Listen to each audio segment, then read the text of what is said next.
Thank you, my lord. May I proceed? Yes. Now, Mr. Ntanzi, we were dealing with the doc identification of yourself that was done by Mr. Tumelo Madlala on the 7th of August 2023. Besisakhuluma-ke ngokukhonjwa kwakho khona la enkantolo uyena uThumelo Madlala nge-7 ka-August 2023. Yes, my lord. Now, the only descriptors that he gave of you was that you were tall in comparison to the first male person that entered with dreadlocks, and that you were wearing a hoodie. Make noma ke qhathanisa ke noma ke umehluko athi kwawunawo ke kulo wokuqala owangenako wayenama dreadlocks ukuthi ke wawumude nokuthi futhi ke wawugqoke ihoodie. But importantly, he states that you had an all around the mouth kind of beard. Kodwa ke akushilo ke ukuthi ke wawunale ntshebeke eyayijikeleze umlomo. Did you have this all around? Firstly, do you understand what he says that somebody's got an all around the mouth beard? Okokuqala ingabe uyezwa noma uyazwisisa yini ukuthi usho ukuthini uma ngathi ke echaza itshebe ethi yayijikeleze umlomo? Yebo uthi nona netshelo le engathintshelo kumbaso. Yes, what he's saying is that I heard that this beard that is shaven like this, the witness pointing from the top of the mouth downward, which is around the mouth. Did you have that kind of a beard on the 26th of October 2014? Wawunayo ke le ntshebe ekanjalo nge-26 ka-October 2014. No, my lord, I didn't have it. Ngoba ngisho ithombe lapha ngokho senkantolo. Izithombe za 2018, 2019, 2020 ithombe zakho. Because even the photos that were here before the court are photos, that is my photos of 2018, 2019, and 2020. We will come to the photos in due course, Mr. Ntanzi. Now, over and above the all-around kind of beard, he said also that you had a beard, a bit of hair growing on the bottom part of your lip. Did you have that as part of your facial hair on the 26th of October 2014? Okunye futhi akushilo-ke ukuthi kwawunale ntshetshana nje encane-ke ela yona-ke kule ndawo le nje ezansi nje ngomlomo. Ingabe-ke wawunayo leyo ntshebe leyo noma iy'nwele lezo-ke ngeyi-26 October 2014? No, my lord, even now as I am before the court, I don't have it. And before the doc identification by Mr. Madlala on the 7th of September 2023, had you met him before? 7th August. 7th of August 2023. Manje-ke ngaphambi kwe-7th ka-August 2023, ekhomba la enkantolo uMadlala, ngabe wake wahlangana yini naye ngaphambili? I saw him for the first time here in court, my lord. Now, Mr. Ntanzi, two eyewitnesses that were in the house at the time of the incident place you in the house at the time of the incident, describe the role that you allegedly played in the incidents that transpired on the night in question. What do you say about that? Manje-ke umnumzane uNtanzi, ofakazi ababili ababesendlini ngaleliya langa-ke lokwenzeka kwesigameko bathi-ke noma bakubeka khona-ke lapha kuyona indawo yesigameko, bayasho futhi ukuthi-ke wenzani noma yini owawuyenza lapha ngaleliya langa kwenzeka isigameko lange-26 October 2014. Manje-ke wena uthini kulokho? My lord, I am saying that's not true. Because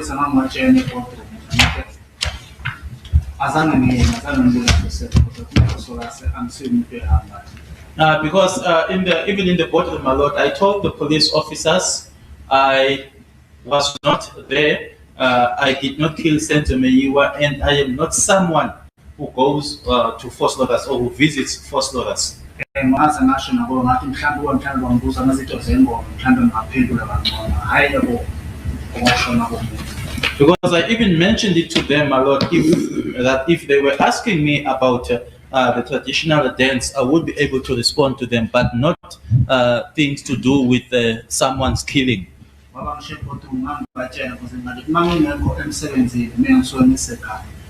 Because even at the bottom, I informed them a lot that if I am not at work, then I will be home. Because even the employer from Sibanye came to court a lot and told the court that I was not on duty.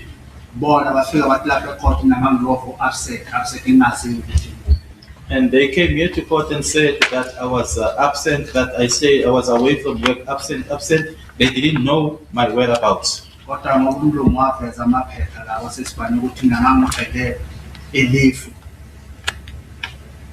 because the gentleman from Sibanye came here a lot and produced documents that I had applied for leave,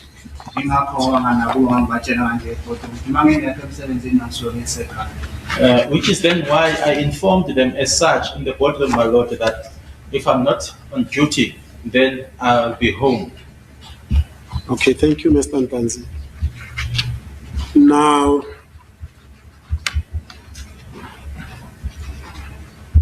we are done with the testimony or the narration by Mr.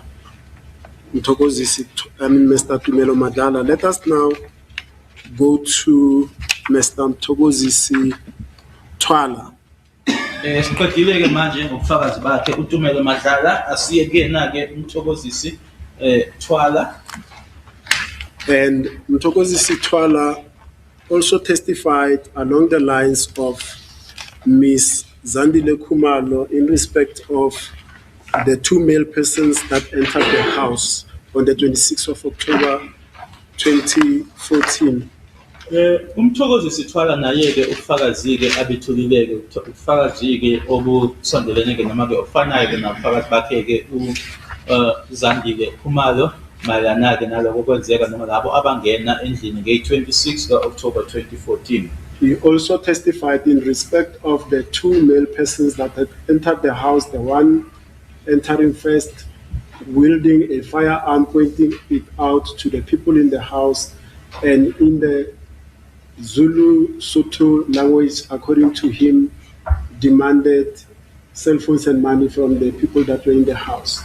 Uthole ubufakazi-ke abantu abangena-ke endlini wakhuluma-ke ngowangena-ke ehamba phambili-ke ephethe isibhamu ekhuluma-ke esebenzisa isiZulu efuna-ke omakhalekhukhwini kanye nemali kubantu ababephakathi endlini.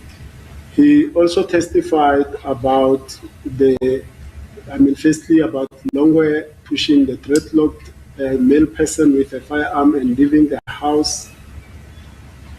Bakhuluma futhi-ke ngolongwe ephusha-ke lo wanama-dreadlocks wasephuma endlini. And he also testified about the altercation that occurred in the kitchen of the Khumalo residence between the people that were in the house and the two male persons that had entered the house. Bakhuluma futhi-ke nangokuba bokwenzeka-ke lapha ekhishini phakathi kwalabo ababephakathi endlini kwaKhumalo nalabo abangena endlini.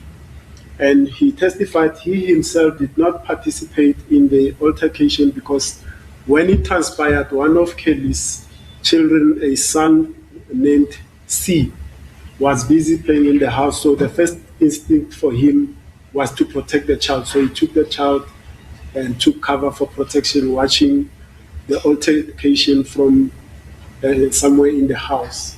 Washo-ke kubufakazi bakhe ukuthi yena-ke wayengasiyona-ke ingxenye yaloko okwakwenzeka noma okwenzeka lapho ekhishini ngoba-ke into ayibona-ke ukuthi-ke wabona ukuthi-ke ingane kaKhelike noma enye ingane kaKhelike yayidlala khona lapho endlini. Wasethatha-ke isinqumo sokuthi-ke athathe ingane ahambe-ke ayokasha nayo ngenjongo yokuvikela ingane. Lokho okwakwenzeka lapho wayekubhekile noma-ke ekubuka ekuleyo ndawo owayekuyona lapho endlini. Now, during the altercation, he testified, Mr. Mtokozi Sitwala, that he then had a gunshot, and in panic and fear, he exited via the kitchen and ran out. Kubufakazi bakhe-ke uMthokozi Sithwala watshela inkantolo ukuthi wezwa uqhuma kwesibhamu ngokusaba-ke wase-ke ephuma-ke endlini esebenzisa sona-ke isihlapha sasekhishini. That as he exited, then the second male person that had entered the house also followed him up and chased after him. Uthi-ke esephumile-ke lapho endlini-ke lo owesibili kulaba ababili abangena endlini wamlandela-ke walandela yena-ke emgijimisa. That when they were at the street level now, just outside the Khumalo residence, he jumped into the Nqashes, which are the immediate next door neighbors, into the Nqashes yard.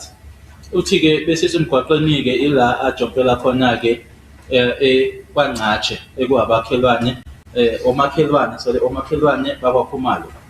And that the male person that was chasing after him then proceeded to run straight through towards the park.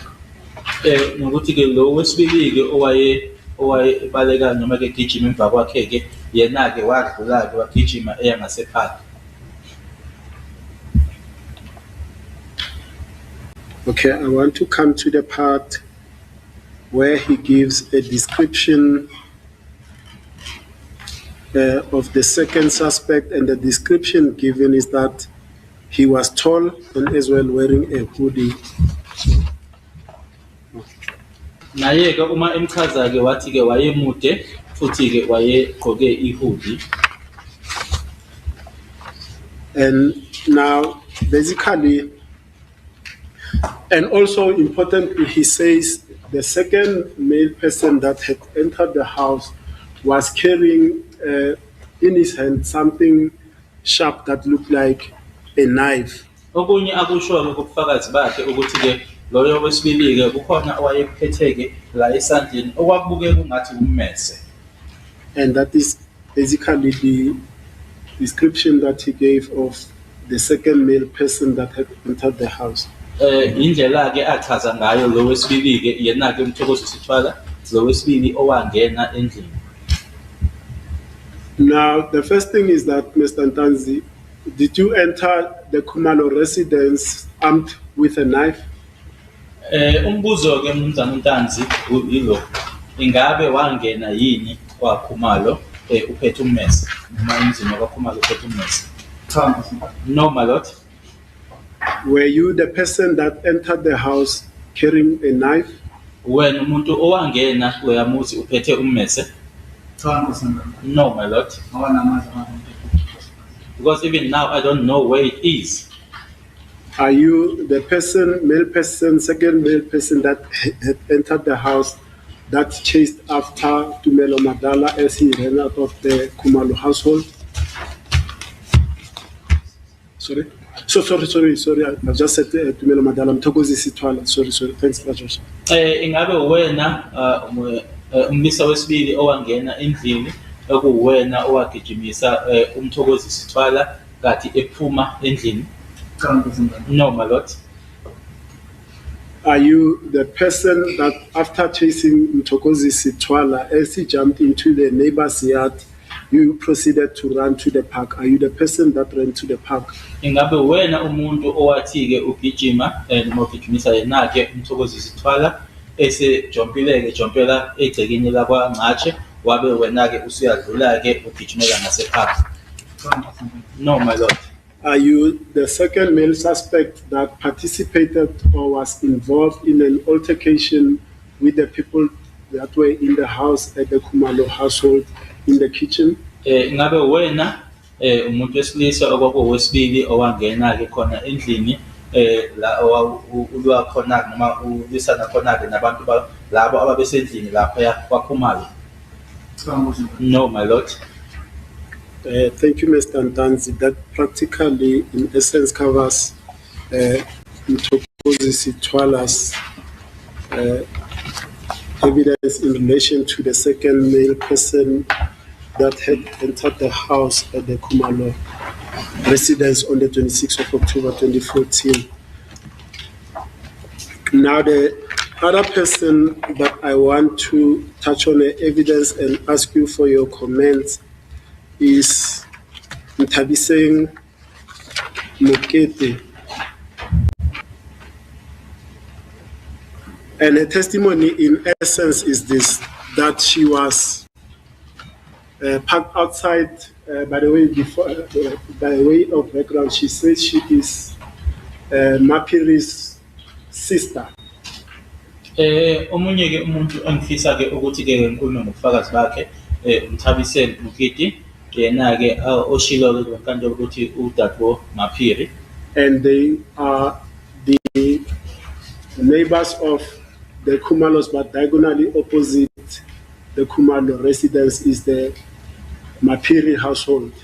nokuthi ke futhi ke umakhelwane ke waKhumalo, nokuthi ke umuzi ophambi kwawo ke waKhumalo wakaMaphiri.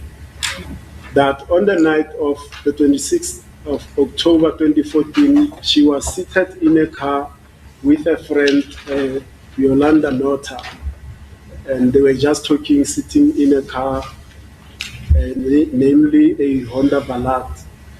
Ngokuthi ke ngalelo langa lelo ke babehlezi emotweni nomngane wakhe ke uYolanda ewathanda ukuthi babe yixoxela nje imoto ke kwakuyiHonda Ballad.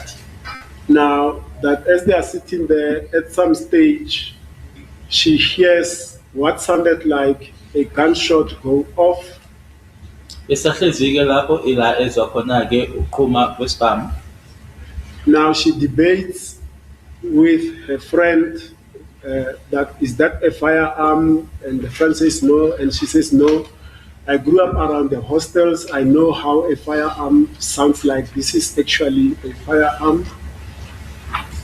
Uthi ke ila ebaxoxisana khona ke nomngane wakhe ebuza ke umunye ukuthi isibhamu nomunye ke eshope ukuthi ke ngikhuleleke ngase hostel noma ke duze ne hostel ngiyazi ukuthi ke isibhamu siqhuma kanjani isona isibhamu lesi.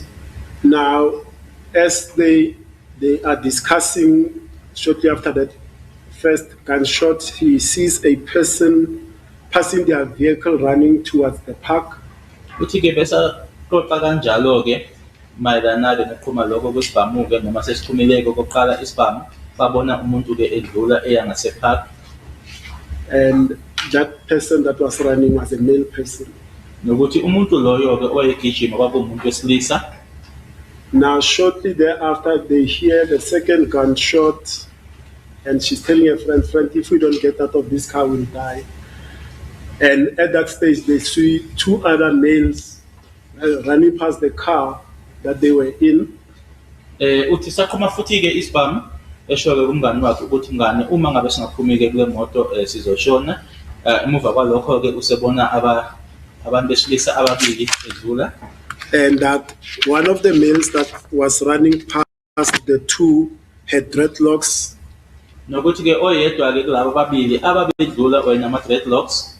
And she could see the dreadlocks because they were bouncing on the person's body as he's running past. Nokuthi wawabona ke la dreadlocks lawo ngoba ke ayeshaya khona lana ke emzimbeni womuntu loyo nanjengoba ke wayegijima edlula. And the second male that was running with the dreadlocked person was wearing a hoodie and he had a physique. Nokuthi ke owesibili ke owaye egijima naye ke lona ke owama dreadlocks yena ke wayefake ihoodie ke noma nokuthi yena ke waye emkhudlwana ke. And that is practically, in essence, what Ms. Nthabiseng Mokete says. But before that, she says, once the first person had run after the first shot, the two other males had run off after the two shots. She then heard a third shot. Now, after the third shot, there's nobody that is running past the car. Uthi ke esedluleke loyo oqala ke emuva kokuthi ke isibhamu siqhumile okokuqala base bedlula ke laba ababili ke siqhumile futhi ke isibhamu ke uthi ke emuva kwalokho ke asikho esinye ke noma ke akekho umuntu odlulile. Importantly, she testified that she doesn't know where the males are running from, and she sees them as they had already passed her car, so she's seeing their backsides only. Uthi ke akazi ukuthi babeqhamuka kuphi noma bebuya kuphi ke nanjengoba ebabona begijima bedlula kodwa ke sebedlulile ke la kubona ke usebabona ke uma ebabona ke manje akababoni ke la ngaphambi kodwa ke ubabona la ngemuva. Now the question that I was to relate to what she describes as a man wearing a hoodie that she sees passing, but importantly the bigger physique that she mentions in her testimony. Manje ke umbuzo engifisa ukuthi ngibuze wona ke ubufakazi bakhe ke uma ekhuluma nomuntu owayefake ihoodie nokuthi ke yena ke wayemkhulu noma ke wayemzimba ke owangathi umkhulu. How would you describe your physique or build in October 2014? Umzimba wakho ungawusho kangakanani, ungawusho kanjani noma ungawuchaza kanjani ukuthi wawukanjani ngo-October 2014?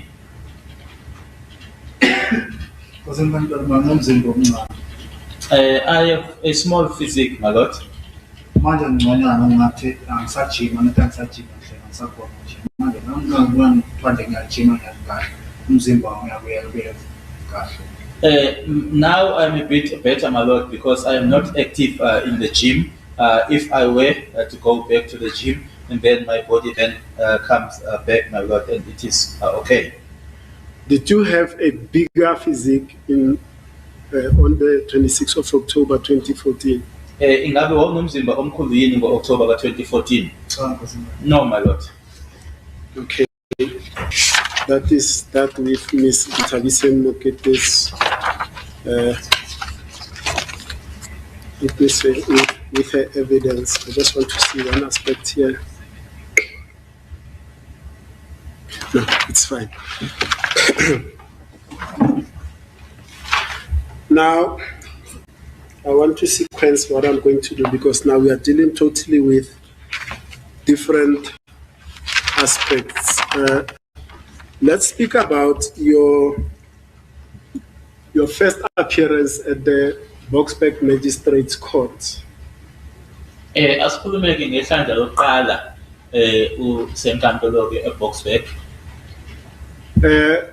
Brigadier Geninda has testified that you were charged on the 26th of October 2014 and a warrant of your arrest was also prepared and issued against you, which was served on you on that day as well. 26 October? 26 October 2020. Ubrigadier Geninda ubufakazi bakhe ke bathi ke ukuthwesa icala noma uma uthweswa noma uthweswa amacala ke kwakungazo i-26 zika-October 2020. And do you recall when were you charged in respect of this matter, Mr. Ntanzi?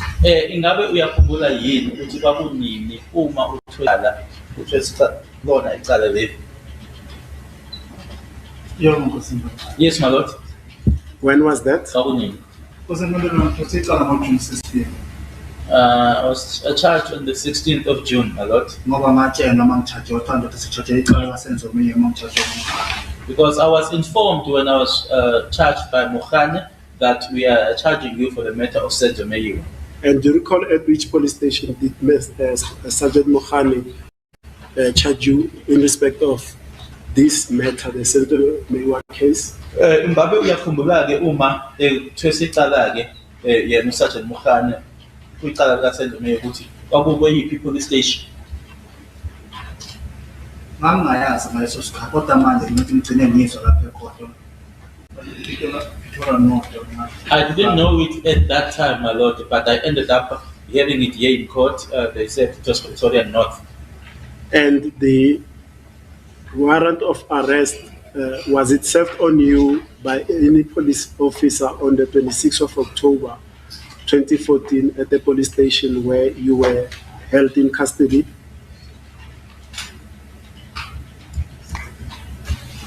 The date. Sorry? You said 2014. Sorry, Mr. Jonas. Thank you. I'm referring to the 26th October 2020. Oh, it's confusing me because of the other date. Yeah. Ingabe ikhona yini iphoyisa elayiza nencwadi incwadi lena-ke abathi iyona-ke egunyaziswa ukuboshwa kwakho lento abathi phecelezi-ke i-warrant of arrest ngazo i-26 ka-October 2020 khona yini iphoyisa elaletha leyo ncwadi kuwena lakunikeza kathi nayi i-warrant of arrest noma incwadi egunyazisa ukuthi sikubone elafika ngo-June 16 noma 26 October 2020. cha because ngathi ngibafike ekuseni bathi ndodavuka uyakhokha namhlanje ngavuka ngangena emanzini ngangilinda ngaphandle ngaqeda ukugqoka nokugeza ngangena emotweni ngaye ekhona eForce. No, my lord, they got to me that morning and told me that get up, you are going to court today. I then woke up, my lord, took a bath, and they waited for me until I got dressed, and then got into the vehicle and we left. But we are referring now to 27 October, which is common cause that on the 27th of October 2020, you appeared together with the 4 gentlemen here in court at the Boksburg Magistrates Court. Wena manje ukhuluma nge-27 ka-October. Ubaba kaMsipili ubuza nge-26 ka-October 2020. Likhona yini iphoyisa eleza kuwena liphethe iphepha noma amaphepha ilento ephecelezika abathi i-warrant of arrest. Le ncwadi lena yiyona ethi-ke manje singakubopha. Nge-26 ka-October wena ukhuluma 27. Nge-27 siyazi-ke ukuthi wabingelela imantshi nabo abalisa labo abawu-4 enkantolo eBoksburg. Ukhuluma nge-26 hayi 27. Cha uzenkantolo. No, my lord. And it is also common cause that you were taken to court now on the 27th of October 2020 to appear at the Boksburg Magistrates Court for the first time in respect of the Senzo Meyiwa case, that is Foster Raskas 636 of 10/2014.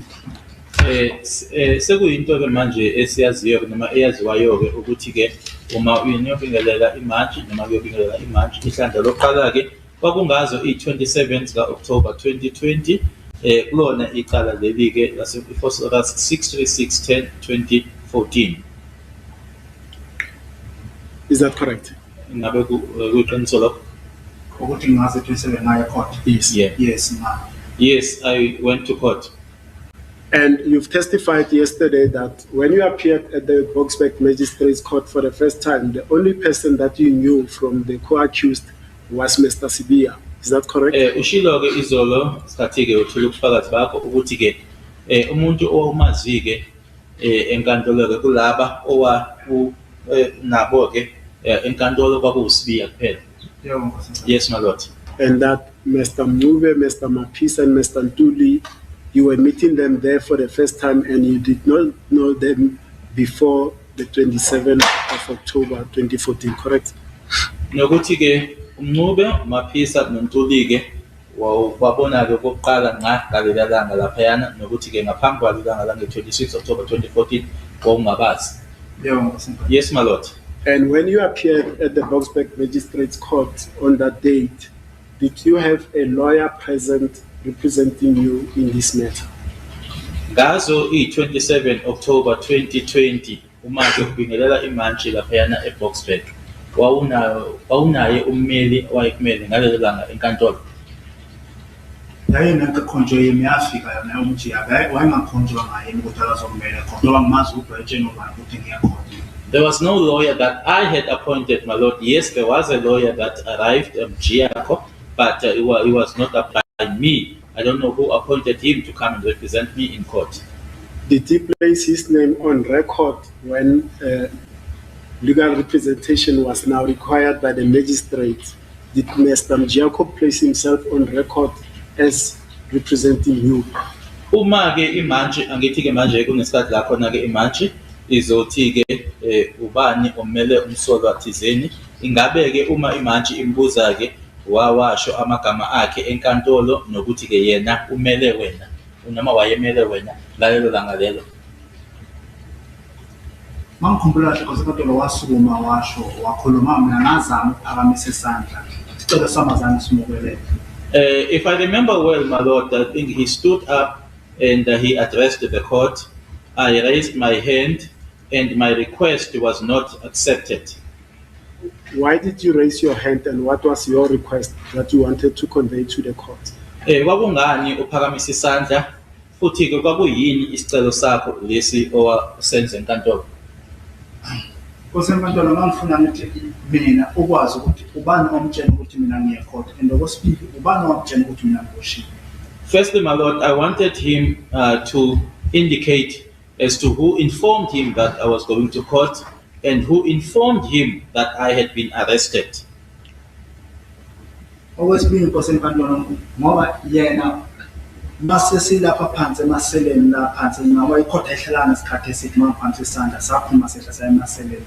And because, my lord, when you were at the cells, because the court did not sit for a long time after I had raised my hands. So when we went down to the cells, mangifika phansi ngokumabhena khona ngitshela umabhena ukuthi ngifuna ungena eseleni la ngikhulume noSibiya bala bathi ngikwazi ukukhuluma nalabo. Because Mabena was there, my lord, I then said to Mabena, I would like to go into the cells and speak to Sibiya. They then refused and said, no, you can't speak to these ones. Because I was standing in the passage, my lord, I did not go inside the cells. That's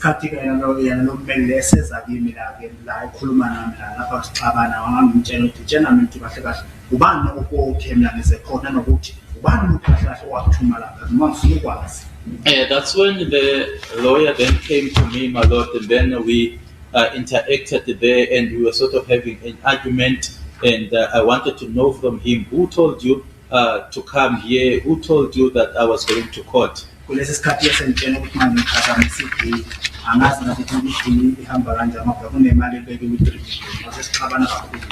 when he told me that I was now messing up with the deal.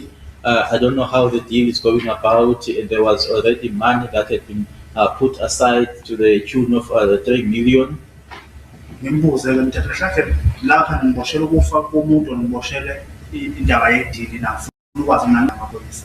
That's when I wanted to know from him or ask him, what is it exactly that I had been arrested for? Was I arrested for murder, someone's murder, or a deal with the police? Because I have no deal with the police.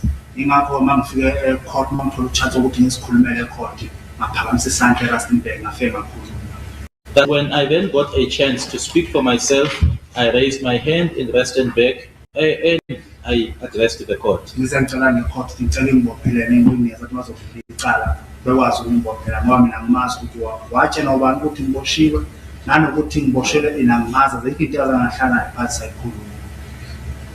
That is where I requested the court to have him arrested or to send people to have him arrested because I don't know as to who sent him. We never sat down and spoke about anything.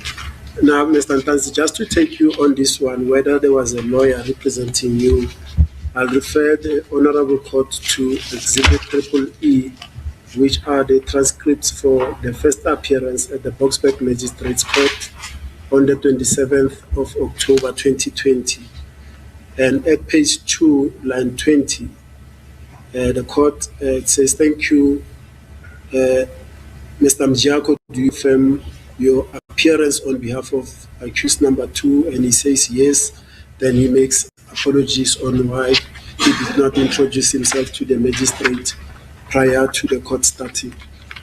Mangikufundela-ke manje-ke ngoba-ke amaphepha asenkantolo-ke la yase-Boksburg ngazi 27 ka-October 2020 inkantolo-ke iyambuza-ke ukuthi ngabe uyaqinisekisa yini ukuthi-ke umele umsolwa wesibili. Wasesho-ke vuma uthi yebo, wasexolisa-ke nokuthi ngaphambi kokuthi inkantolo iqale engathathanga-ke ithuba noma-ke engayanga enkantolo ukuthi ayozethula. Did Mr. Mjiako, Mr. Ntanzi, before the court started, did he approach you to consult with you and to tell you that he has instructions to represent you? Ingabe umnumzana uMjiako ngaleliya langa leliyana ngaphambi kokuthi inkantolo iqale weza yini kuwena-ke wazokhulumisana nawe noma ezokutshela futhi-ke ukuthi uyena ummeli owayezokumela enkantolo? No, my lord. Did you tell Mr. Mjiako that you were appearing at the Boksburg Magistrate Court on the 27th of October 2020? And that Ingabe wamtshela yini umjiyako ukuthi wena wawuzoya enkantolo nge-27 eBoksburg nge-27 zika October 2020? 200%. No, my lord. did you give Mr. Mjiako instructions? And by instructions, I mean the instruction on merits and financial instructions to come and represent you at the Boksburg Magistrates Court on the 27th of October 2020. Ingabe umnumzana umjiyako wamnikeza yini umyalo ngikhumbusho ukuthi ke umtshele ngecala ubese futhi uyamkhokhela futhi ukuthi ke ayokumela enkantolo yaseBoksburg nge-27 October 2020. 200%. No, my lord. Ngoba namhlanje akazamtshela ukuthi ubhadala ubani ukuthi ukhokhela. Because up until today, he has never informed me as to who gave him financial instructions. Now you appear again at the Boksburg Magistrate Court. After the first appearance, the matter is postponed to a full month to the 27th of November 2020. Emva kwalelo langa-ke lange-27 ka-October 2020, icala lahlehliswa-ke isikhathi kwakuyinyanga-ke ephelele. Icala labuya futhi-ke enkantolo nge-27 zika-November 2020. Did Mr. Mjiako also come to court that day and purport to represent you again on this date? Ingabe waphinde wabuya futhi ngalelo langa lange-27 November 2020 umjiyako esho futhi ukuthi umele wena?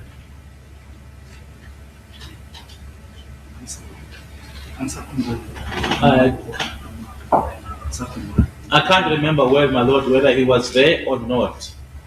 If I refer you to the record of the 27th November 2020, that will be exhibit. It's part of the exhibit triple E, my lord. I'm not sure whether it's triple E2. I'll confirm with my learned colleague, then let the court know exactly what exhibit this is. But it's part of the triple E exhibits, my lord. And on that day, indeed, Mr. Ntanzi, it does show again Mr. Mjiako on his own record, and that will be found at page 1 of the record of 27 November at line 14 or so, where it says Mr. Mjiako is on record for accused number 2, Mr. Ntanzi. Uma sibuka-ke amaphepha enkantolo-ke ayakhombisa-ke noma ayasho-ke ukuthi ngempela ngalelo langa lange-27 November 2020 umnumzana umjiyako wayekhona-ke enkantolo nokuthi futhi wayemele uNtanzi. Now, on that day, Mr. Ntanzi, did you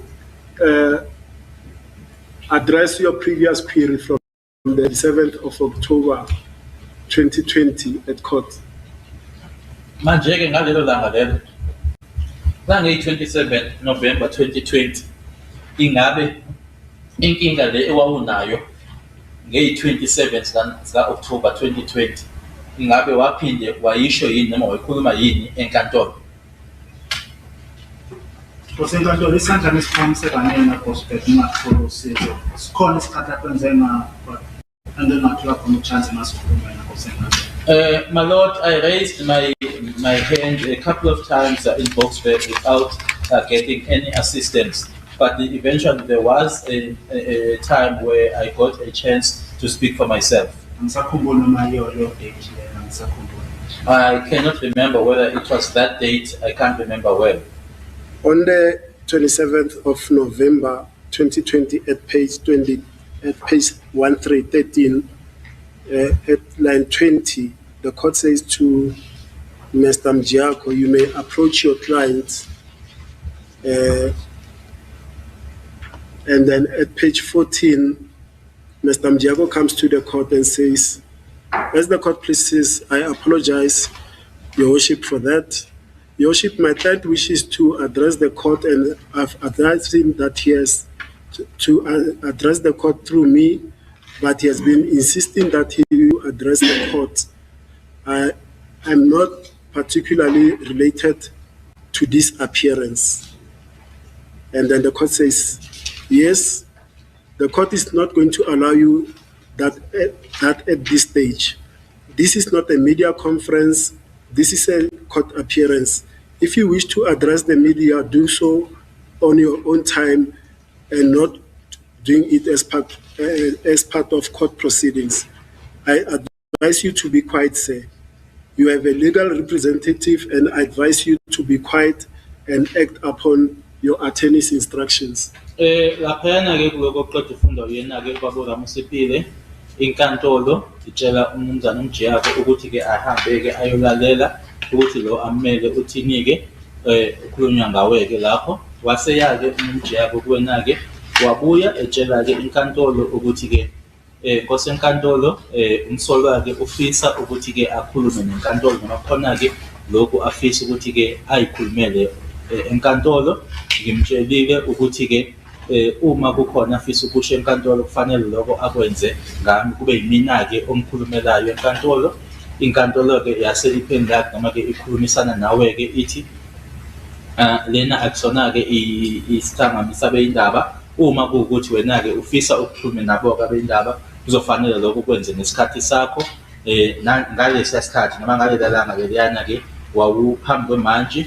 Uma kukhona ukufisa ukuthi-ke ukusho, kufanele lokho ukusho ngaye ummeli wakho. Now, is this the time when Mr. Ntanzi, you raised your hand and you wanted to personally address the court? Ngabe yiso isikhathi lesi owaphakamisa isandla ufisa ukuthi uyikhulumele enkantolo? Kwakuyisona lesi isikhathi.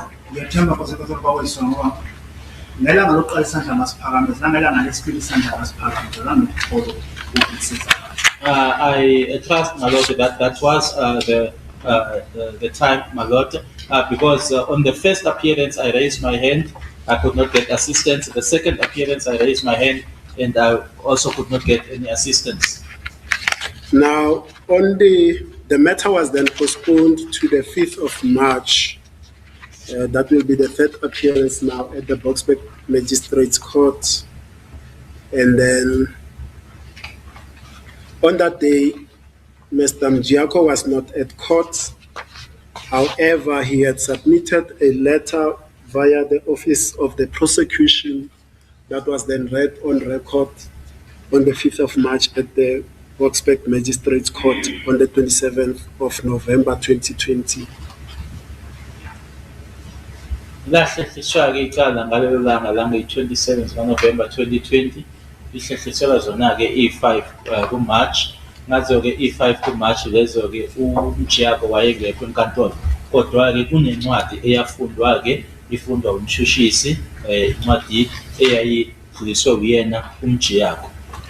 Now, that will be found at page 1921, where the prosecutor now addresses the court, and he says, accused 2, I can just quickly place it on record, the letter from Mjiyako attorneys dated 3rd March 2021, and it reads as follows, and it is addressed to the Director of Public Prosecutions, and it says, Dear Sir, Ray S. versus Ntanzi Fosloras, CAS 636 2014, and it reads, we confirm that we act on behalf of Mr. Mbongani Sandiso Ntanzi, who is accused in the above matter. Immediately after our last court appearance, Mr. Ntanzi withdrew our mandate as his attorney of record and opted to be represented by the Legal Aid Board. We have also not been receiving instructions from Mr. D.N. Mjiyako, who appeared on behalf of Mr. Ntanzi. Is no longer with our firm and has joined the Cape Bar as an advocate. I am mindful of our duty to formally inform the court about these developments and duly withdraw as Mr. Ntanzi's attorneys of record. However, due to family bereavement, I'm unable to make it to court on Friday, 5 March 2021, and my other colleagues are out of province. May I therefore humbly request your assistance in informing the court on your behalf about these developments. I praise that our non-appearance be excused and our withdrawal as attorney of record. Thank you in advance. Then it was signed on behalf of Mjiako attorneys. Ngamafishane ke incwadi ke eyafundwa enkantolo eyayisho ke ukuthi ke babe ngasaqhubeki ke nokuthi bakumele nanjengoba kwaba uwena ke owasho ke ukuthi cha abasaqhubeki ke nokumela wena ke ozoqoka illegal aid ibe yiyona ke ekumelayo ukuthi ke uMjiyako ke wayesengekho ngaphansi kwabo nanjengoba ke wahamba ke waya eKapa. Babecela ukuthi ke bafundele leya ncwadi leyana enkantolo nokuthi ke babe ngakwazi ke ngalelo langa ukuthi babe khona enkantolo. Now, the court then engages you, and that will be found at page 3. And the court says to you, Mr. Ntanzi, do you confirm that you are no longer to make use of the services of Mr. Mjiako as your attorney, and that you wish to apply to Legal Aid Board for assistance in this matter? Yabeke se inkantolo ke isikhulumisana nawe ke mathupha ke manje ifuna uqinisekisa ke kuwena ke ukuthi ke ingabe uyaqinisekisa mnumzana Ntanzi ukuthi ke awusaqhubekike nokusebenzisa uMjiyako nanjengommeli wakho. Now you as accused number 2 then respond and say, Your Worship, I've heard what has been said before court. However, the reason why I want him to withdraw is because Mr. Mjiako wanted me to plead guilty to murder, in the murder charge, and yes, I confirm that is no longer representing me, and I'll proceed with legal aid. And after that, legal aid is appointed for you. I'm not gonna place his name on record.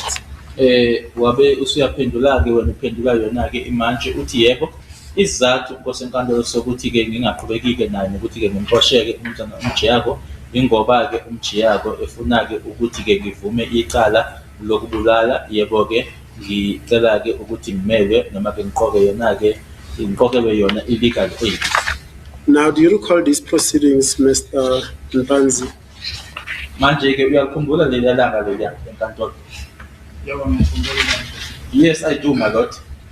Now, the legal aid attorney that is appointed for you was in court on the day these incidents transpired, and he then tells the court that, in fact, in anticipation of you terminating, and by terminating, it's lack of better word, by terminating Mr. Mjiako's instructions, he had already spoken to you. Do you recall that?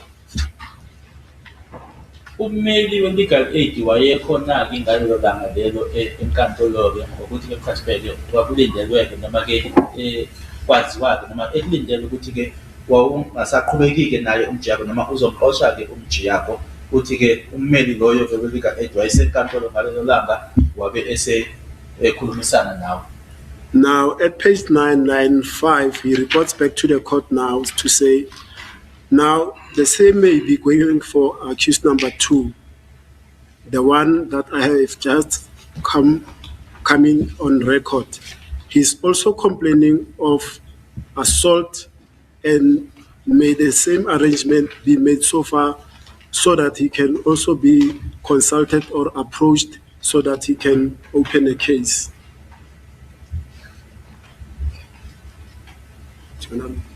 Should I read it again, please? He says, that is Mr. Nkwana, let me place it on record. He says, now the same may be going for accused number 2, the one I've just come in on record. Uthi-ke ungashiwo-ke egameni lakhe-ke umsolo wesibili engimelayo-ke manje noma engizomela-ke ukusukela manje. He is also complaining of assault, and may the same arrangement be made so that he can also he can also be consulted. Nokuthi naye-ke uyakhala-ke noma-ke futhi kukhononda-ke ngokushaywa naye-ke ucela ukuthi-ke kukhulumisane naye-ke ukuthi naye-ke enzelwe lawo amalungiselelo. Or approached so that he can open a case. nokuthi ke futhi ke avule icala noma ke abophise. And the court at line 10 says, Mr. Baloyi, do you confirm that this information was given to you and that you have undertaken to assist?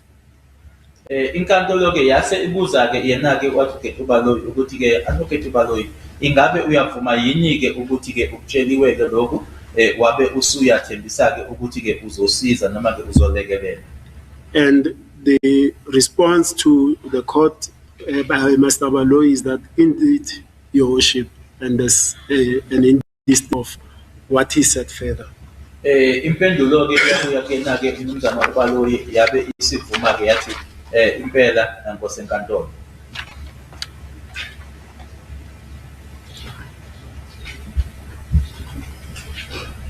Now, do you recall this appearance, Mr. Ntanzi, of the 5th of March when this incident now transpired? Ngabe uyakhumbula ilanga leli ke langa i-5 kaMarch uma kwenzeka lokhu lokuqeda ukufunda kaMarch? Yes, my lord. Can you explain in your own words what actually transpired there, except what is contained in the transcript of the 5th of March 2020? Ngaphandle kwaloko okubhaliwe lana ke wena ke ungayisholo wena ukuthi yini eyenzeka ngalela langa enkantolo.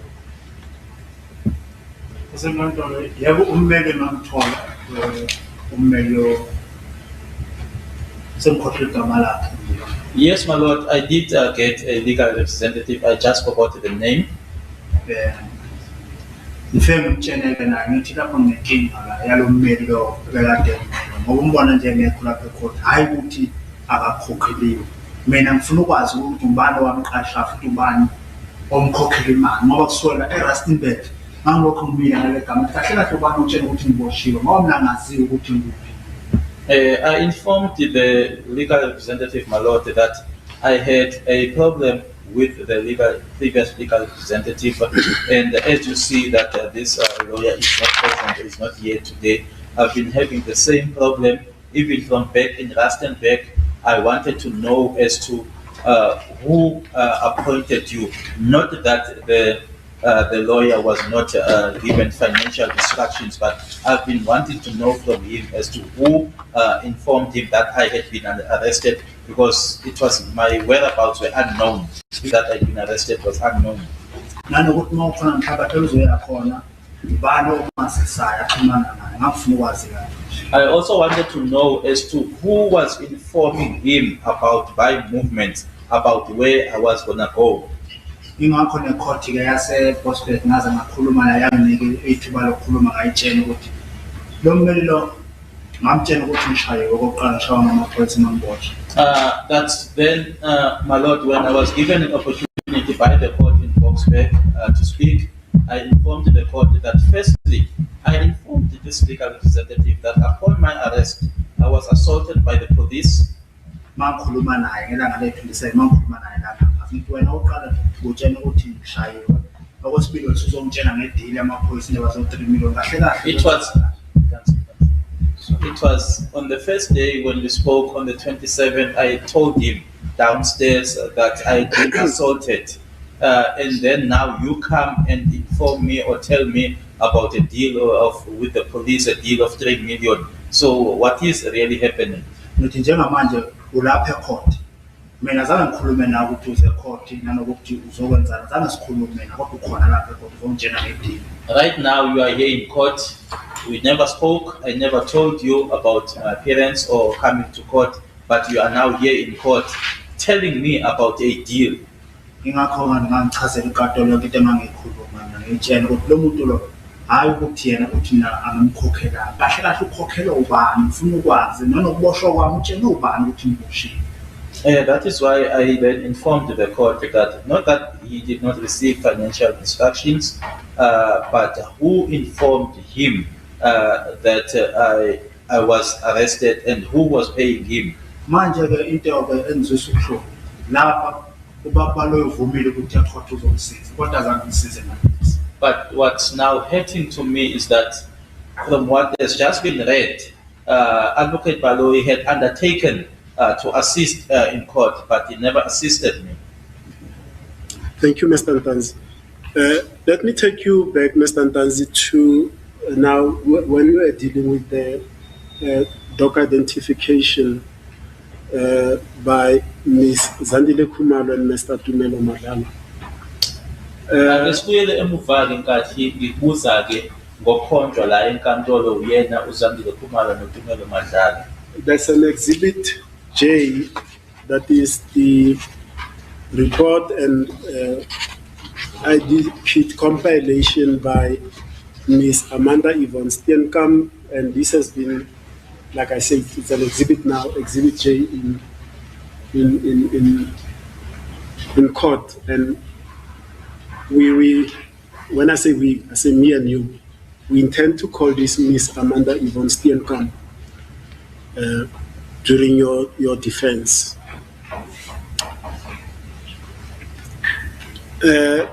Now it has been dealt with numerous times. I'm not going to read it on record. It's already on record, burdensome for a while now. But the only two things that I want to deal with, she stated that on this day, the ID kit was compiled. She met some witnesses that were in the house. Lana-ke ngifuna-ke sikhulume-ke ngawo-ke umdwebo lona wakhe-ke uSteenkamp, mina-ke nawe sisayimisele-ke ukuthi-ke simbize-ke nanjengofakazi. Washo-ke ukuthi ngaleliya langa-ke layo umdwebo loyana-ke wahlangana nofakazi. And the second witness that she met was Ms. Zandile Khumalo. Nokuthi-ke ufakazi wesibili awahlangana naye kwaba uZandile Khumalo. Zandile gave the description of the male A that will be the first male to enter the house. Wamchaza-ke lo wesibili ngiyakholisa owokuqala owangena endlini.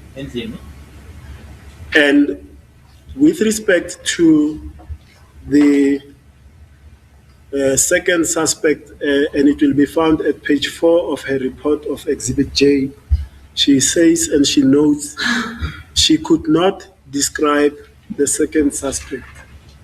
Mayelana-ke nowesibili umsolo wakhe wathi-ke angeke amusho-ke noma akwazi-ke ukuthi amusho owesibili umsolwa. The third person that Ms. Steenkamp, Warrant Officer Steenkamp, interviewed was Mr. Tumelo Madlala. Owesithathu-ke umuntu ahlangana naye uSteenkamp kwakuTumelo Madlala. And also Tumelo Madlala gave features that he observed of the first suspect, that is suspect A, the first male to enter the house. Naye-ke uTumelo Madlala-ke wamusho-ke noma-ke wamchaza-ke lo owokuqala ekuyena owangena endlini. And with respect to the second male, Warrant Officer Steenkamp makes the following recordal, and I quote, he could not compile the second suspect. Yena-ke uTumelo Madlala okubhalwe uyena-ke uSteenkamp ukuthi-ke akazange noma-ke akwazi-ke ukuthi amusho noma-ke amchaza-ke owesibili umsolwa. Now, Mr. Ntanzi, I'm not even going to ask you questions based out of this. I'm just placing it on record so that when she comes here, questions will be put to her in respect of this, because the witnesses have said they've, during this process, made certain additions and features to the ID kit, but it is not recorded on her reports. Angeke ngikubuze-ke imibuzo ngikufunda nje ngikusho-ke lokho, imibuzo-ke izobuzwa-ke noma izohlonywa kuyena-ke uma esebiziwe.